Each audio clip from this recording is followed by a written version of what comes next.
बापाची चप्पल फाटली तरी बापाने कधी लक्ष दिलं नाही, बापाची बनेल फाटली तरी बापाला कधी वाईट वाटलं नाही, बापाचे कपडे फाटले तरी बापाला कधी वाईट वाटलं नाही. पण आपला मुलगा कॉलेजला जातोय, आपल्या मुलाच्या चपलीचा कलर गेला तरी दुसरी चप्पल घेऊन देणारा तुमचा माझा बाप होता. आई, थोडस लक्ष द्या.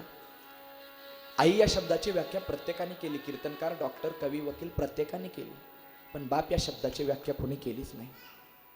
आई मला 1 रुपया दे म्हणल्याच्या नंतर पाकिटातून 1 रुपया काढून देणारी आई प्रत्येक पोरांनी पाहिली. आई मला 1 रुपया दे म्हणल्याच्या नंतर पाकिटातून 1 रुपया काढून देणारी आई प्रत्येक पोरांनी पाहिली.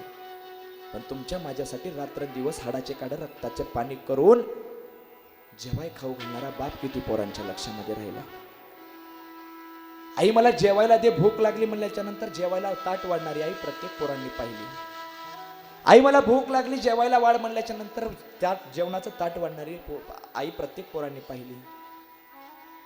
पण स्वतःच्या कष्टानं, स्वतः कष्ट करून, घाम गाळून, रात्रंदिवस कष्ट करून 10-10 एकर जमीन पोरांच्या हितासाठी घेऊन ठेवतो, पोरांच्या ह्याच्यासाठी करून ठेवतो, तो बाप किती पोरांच्या लक्षामध्ये राहिला.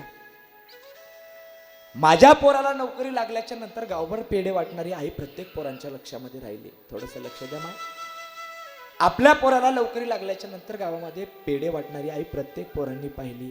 पण माझ्या पोराला नोकरी लागलीच पाहिजे म्हणून भर चौकामध्ये सावकाराचे पाय धरून 50 लाख रुपये घेऊन, सावकाराचे पाय धरून 50 लाख रुपयाचं कर्ज काढून कॉलेजची फी भरणारा बाप किती पोरांच्या लक्षामध्ये राहिला, किती पोरांच्या लक्षामध्ये राहिला. बाप या शब्दाची व्याख्या आपण कधी केलीच नाही. बाप बापच असतो महाराज, बाप बापच असतो. आपल्या एकुलत्या एक बापाच्या एकुलत्या एक मुलीचं लग्न होऊ द्या, ऐकताय तुम्ही? एकुलत्या एक मुलीचं लग्न असू द्या, आणि त्या मुलीच्या लग्नामध्ये आपल्या आईनं 10 साड्या बदलल्या, ऐकताय ना तुम्ही? आपल्या मुलीच्या लग्नामध्ये आपल्या आईनं 10 साड्या बदलल्या. मुलीच्या अंगावरती 12 वाजता अक्षदा पडला, 12 वाजता मुलीच्या अंगावरती अक्षदा पडला. पण 5 वाजले तरी आपल्या बापाला कपडे बदलायला टाइम भेटला नाही. त्या पात्राचं नाव बाप असतं महाराज, त्या पात्राचं बाप असतं. ऐका तुम्ही, थोडंसं लक्ष देऊ. मुलगी वाटी लावताना गावभर रडणारी आई प्रत्येक गावकऱ्यांनी पाहिली. मुलगी वाटी लावताना गावभर रडणारी आई प्रत्येक लोकांनी पाहिली. पण मुलगी वाटी लावून मुलगी गावाच्या बाहेर गेल्याच्या नंतर मंडपाला धरून ढसा रडणारा बाप किती पोरांच्या लक्षामध्ये राहिला. बाप असतो बरं.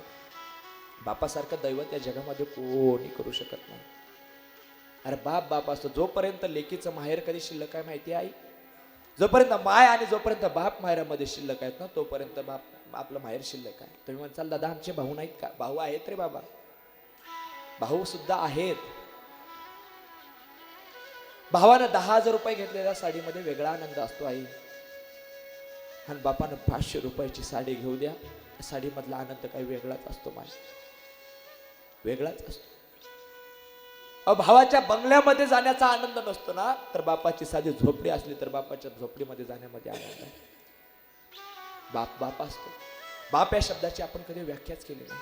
आपण सरळ बोलतो की बापाला काय केले तुम्ही माझ्यासाठी.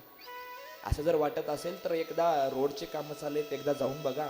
4-4, 5-5 वर्षाची मुलं ओझं वाहतात, कळून चुकेल आपल्या बापाने आपल्यासाठी काय केलं.